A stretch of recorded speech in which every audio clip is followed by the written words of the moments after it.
hope is always knocking on our door. We do have a choice in how we think and how we process life. But if you're always just laying down and letting life hit you and you don't ever rise up to the challenge, you will feel hopeless. But hope is knocking on your door and wants to come in.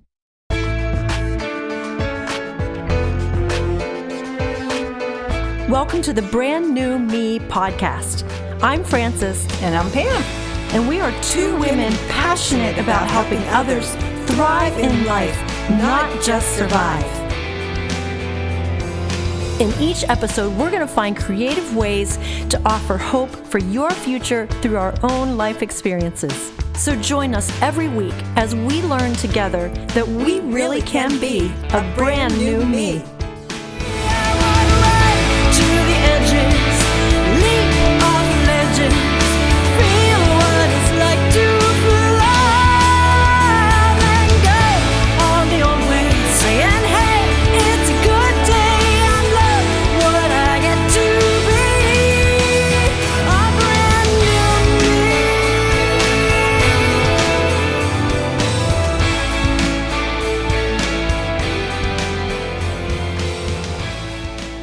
Hello, everyone. We are in episode 87. And today from Renee, no, not Renee. Sorry. Shoot, it's Brene. Keep going. Today from Brene Brown's book, The Gifts of Imperfection, we're going to talk about resiliency. And so the definition, first of all, because I love definitions, the ability to overcome adversity. And that's what resiliency means.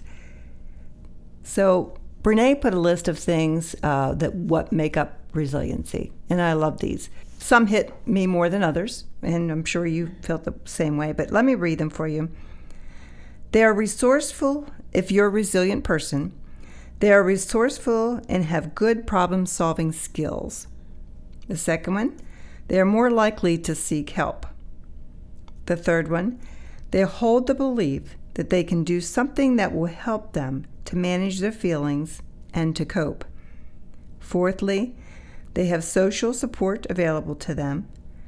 And fifthly, they are connected with others, such as family or friends. So which one would you say hits you the most, Frances? I'm definitely number 2. I'm more likely to seek help. I've always been about reading books, seeing a counselor, listening to stuff, anything that can help me improve.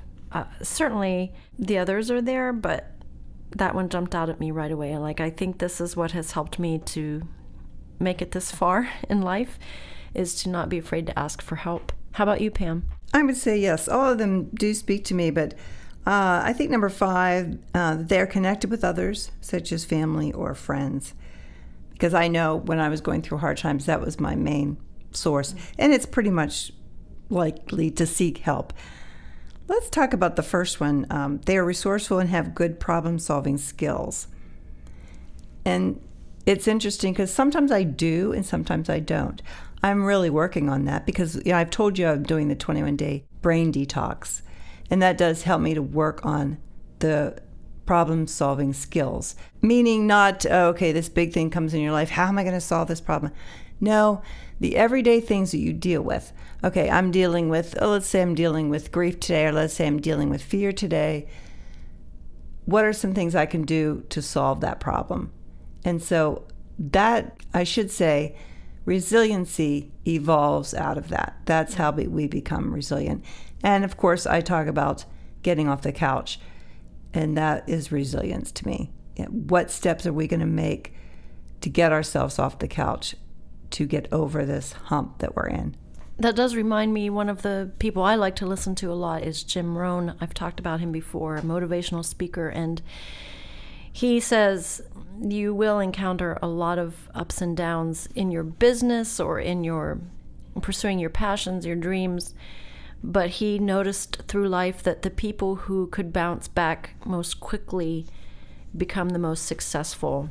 And that's always stuck with me. And more as I get deeper into pursuing my dream, it would be really easy. I guess the old Frances, let's say it this way, the old Frances, it would have taken weeks to recover from a negative comment or a letdown or a change in circumstances. But the new me that is being rebuilt inside me and God is working on renewing my mind, the new me remembers that and says, okay, you can cry and bawl and squall for a little bit, but the sooner you can get back on your feet and resolve the problem or the issue and face it head on, the quicker you can move on. And I'm learning that. So, we pick up more things as we get older. I do believe that too. It just goes to prove the power of people's words. And if we could ourselves, and this is kind of off the subject, but if we ourselves could realize the power of our words and how they affect people, can you imagine the huge difference it would make in our life? Because I think a lot of people spend so much time lamenting about what somebody thought of them or somebody said to them, and actually that was one of my toxic thoughts that I dealt with. Because I don't want to be like that. I need to go forward with what God called me to do, no matter what anybody says to me. And so I'm working on that and getting to that place in my life. Brene gives 3 ways to become resilient. And the first one is cultivating hope. And her definition of this is it's a way of thinking or a cognitive process. It's not just a warm feeling of optimism and possibility. So hope happens when we have the ability to set realistic goals. I know where I want to go. It happens when I figure out how to achieve these goals. So you say to yourself, well, I know how to get there, and I'm persistent, and I can tolerate disappointment, and then I can try again. That's a big one. When we believe in ourselves, I can do this. This is what cultivates hope. What do you think of those? I really liked it, a way of thinking. I hadn't thought about hope in that way, but that really describes my journey with hope. I think I just didn't even think about hope for the first 3 decades of my life. And then as it became more apparent that I always seemed to write songs on the dark side or about death or deep introspective, and people started pointing that out to me, I became more aware of it, and I decided one day I want to write about hope. And so I began working on a song about hope, and I ended up with the song Hope Walked In. And the more I think about that, I love that analogy because hope is always knocking on our door. We do have a choice in how we think and how we process life. But if you're always just laying down and letting life hit you and you don't ever rise up to the challenge, you will feel hopeless. But when God starts changing how you think and you start changing how you think, and hope rises within you, hope is knocking on your door and wants to come in. And I think about you this morning, Pam. You came and normally you ring the doorbell. This morning you didn't, which is great. That means you're even more of a friend now. You just walk in. Just walking in. But normally someone rings the doorbell, you go to the door and you say, oh, hi, come in, and you invite them in. Now, are you going to invite them into your kitchen? Or are you going to invite them into your living room to sit down and actually stay a while? Or are you going to make them stand there in the entranceway and never let them settle in? And so when I sing Hope Walked In, that's what I'm thinking about. I had a choice at some point to say, I am going to let hope live here. I'm going to let hope stay. And amazing things happen.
goes on to say that hope is learned. I thought that really challenged my thinking and actually gave me hope. That's a funny way to say it. But we can learn it. Her other way to become resilient is practice critical awareness. So driving away that never good enough mentality. And it's so hard in this world, Frances, because a couple things she talks about. She talks about in this world, we are carefully edited, we're overproduced, and we're photoshopped. I mean, how do you get past that? How do you find out what is real? So we say to ourselves, is what I'm seeing real? Do these images convey real life or fantasy? And I feel so bad for the young girls these days because they're really living in a fantasy of what it could be when they see all these young girls are photoshopped, they look perfect, they look beautiful. And when you're 13 and feeling bad about yourself, it breaks my heart. Yeah. I mean, it just breaks my heart. I liked that. I have to say, I'm not 13, I'm 53. No, I'm 52. I'm 52. I'll be 53 this year. Anyway, I struggle with that. And inevitably, everything I watch on Netflix, everything I go see a movie about, I have to confess, I sit there and I compare myself to the women in those movies. Their voice, their smile, their body figure, their weight. I needed this reminder to remember the Photoshop, the editing, the produced, that I know from reading people's stories and autobiographies that the reality is they're probably not coping well with life. They're probably taking uppers and downers to get through their chaotic celebrity life.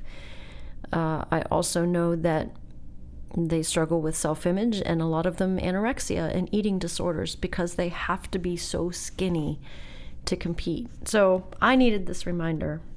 So she goes on to say, number 2 question to ask, do these images reflect healthy, wholehearted living, or do they turn my life, my body, my family, and my relationships into objects and commodities?